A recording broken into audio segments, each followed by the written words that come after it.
재개발, 재건축.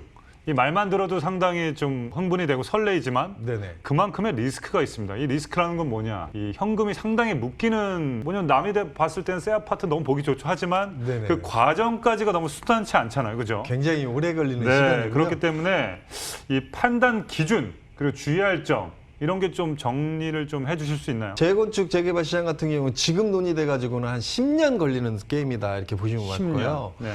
좀 장기전으로 판단하셔야지 짧은 시간에 지금 들어갔다가 빨리 어떤 차익을 보고 팔았을 경우에는 지금 잘 아시겠지만 1년 이내, 2년 이내에 집을 팔았을 때 70%, 2년 이후에 팔았을 때는 60%에 대한 양도세를 또 내야 되고요. 네네네. 기존 주택이 있는 상태에서 재건축, 재개발 시장에 추가적으로 주택 수를 늘리는 경우에는 네. 1가구 2주택자로 넘어갈 경우에는 서울 수도권 같은 경우는 취득세가 12%까지 나오는 이런 12% 구조가 있기 때문에 이제 12%. 그리고 재건축, 재개발 단지니까 오래된 집이고 땅의 평수나 실제로 건물의 평수가 굉장히 작기 때문에 금액 얼마 안 나올 거예요 이렇게 생각하시는데요. 실제로 지금 서울에서도 6억 원 이상 같은 경우는 추가 매입을 했을 경우는 12%까지 맞을 수 있는 네.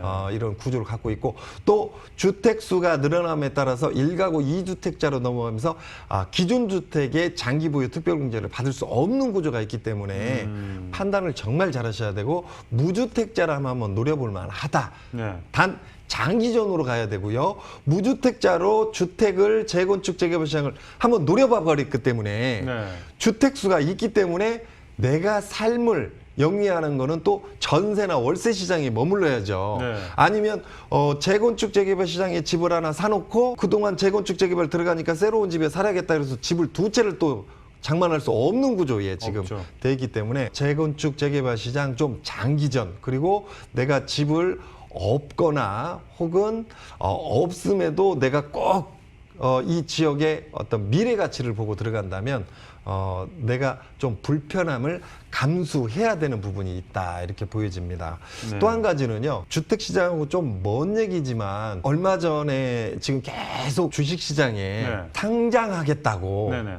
대기업들, 모 기업들, 뭐 자회사들이 네네. 그래서 상장하겠다고 공시를 IPO 시장이라고 하는데요. 네네. 이거를 하는데 그쪽 시장에 자금이 어마어마하게 막 몰렸지 않습니까? 네, 막 주식시장에. 50조, 막 60조 그쵸. 막 이렇게 물렸거든요. 네네네. 그래서 대한민국 정부에서도 지금 이 추석이 지난 시점부터는 네. 지금까지는 부양을 시키기 위해서 자금을 엄청나게 풀어오고 있었거든요. 네. 그렇죠. 그런데 가만 보니까 경기는 막 돌아가는 분위기는 안 나는데 IPO 시장에는 지금 자금이 엄청나게 이렇게 하룻밤 사이, 네. 이틀밤 사이에 이렇게 엄청나게 몰리죠. 몰리는 걸 보고 있기 때문에 자금을 풀어주는 이런 시장도 좀 조정이 있지 않을까 이렇게 보여지기 때문에요.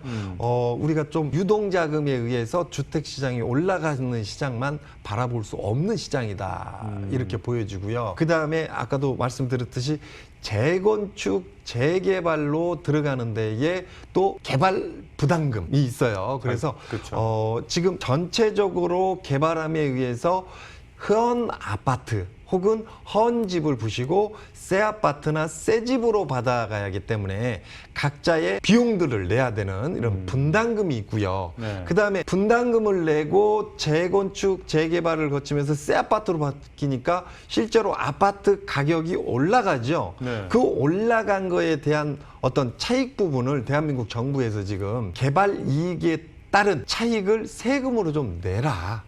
이런 부분이 있거든요. 원래 있었던 건가요, 그 부분? 원래는 이게 부담금 형태로는 없었고요. 네네네. 실질적으로는 비슷하게 있었죠. 개발에 따른 공유 면적을 좀 낸다든가, 거기에 따른 뭐 관공서나 도로를 낸다든가, 아니면 학교 부지, 공원 부지를 기부를 낸다든가, 하는군요. 기부 체납 형태로 네네. 해서 내고 그 부분을 아까도 말씀드린 부담금에서 조금 더 늘리는 구조. 학교가 늘어난 만큼 아니면 도로가 늘어난 만큼 공공시설이 늘어난 만큼 부담금 각자 개발하는 부담금 자체를 조금 늘렸거든요. 그런데 이번에는 부담금 플러스 개발 이익에 따른 부담금 그러니까 개발 이익에 따른 이익을 좀 더 세금으로 더 내라 이런 개념이기 때문에 네. 그 부분까지 조금 더 감안을 하셔야 돼요. 그래서 실제로 다주택자들이 재건축 재개발 시장에 투자해서 이익을 보기는 굉장히 어려운 시장이다 이렇게 보여지고요. 거기다가 분담금과 부담금을 꼭 계산에 넣어놓고 있어야 돼요. 그래서 그렇죠. 실제로 오래된 다가구나 다세대나 혹은 빌라를 이렇게 사가지고 추가적으로 돈 안 들어갈 거로 생각하시는 분들 굉장히 많습니다. 많죠. 의외로. 의외로. 그래서 이거 가져가고 새 집 지어주세요 하시는 분들 굉장히 많거든요. 그런데 실질적으로 그 집 가져가서 부시고요. 보상비 혹은 현금 청산에서 나오는 경우가 많고요. 현금 청산하고 나올 때는 실제로 취득세, 보유세 여러 가지 요건을 따지니까 별로 차익이 안 남는 부분이 있거든요. 거기서 내가 나중에 이 집을 새 집으로 받았을 경우에 차익 반등이 나겠지 생각해서 새 집으로 가야 되는데 개별적으로 나오는 부담금 자체가 너무 크다 보니까 그 다음 단계로 좀 못 넘어가시는 분들 꽤 많고요. 부담금 플러스 실제로 재개발해서 그 값어치가 올라가는 거에 대한 개발 이익금의 환수가 이루어지는 부담금의 또 과세에 대한 부분의 부담감 때문에 넘어가지 못하는 부분들이 있어요. 그래서 넘어가지 못하고 재건축 재개발을 손을 현금 청산해서 놔버리는데 기존에 내가 갖고 있던 집 자체에 1가구 2주택자, 1가구 3주택자로 넘어가면서 기존 집에 대한 또 양도세 차이까지 못 받는 부분들 나오기 때문에 이런 부분들이 대려 있습니다. 그래서 여러 다각면에 판단을 하셔야 된다. 그러니까 지금보다 딱 1년 전에 재건축 재개발 시장은 세법이나 어떤 대한민국에서 지금 주택 시장의 어떤 규제 정책하고는 정반대의 시장이거든요. 너무 달라졌군요. 그래서 시장 자체가 굉장히 많이 바뀌었기 때문에 그 부분을 판단하시고 들어가야 되고요. 그다음에 지금 아파트 시장이 굉장히 많이 올랐던 부분도 있지만 또 플러스 빌라 시장도 많이 올랐고요. 거기에 따른 재건축 재개발 시장도 상당히 많이 올라와 있는 이런 시장이거든요. 그래서 종합적인 판단을 해보고 재건축 재개발 시장에 들어가는 게 맞다 이렇게 보여집니다.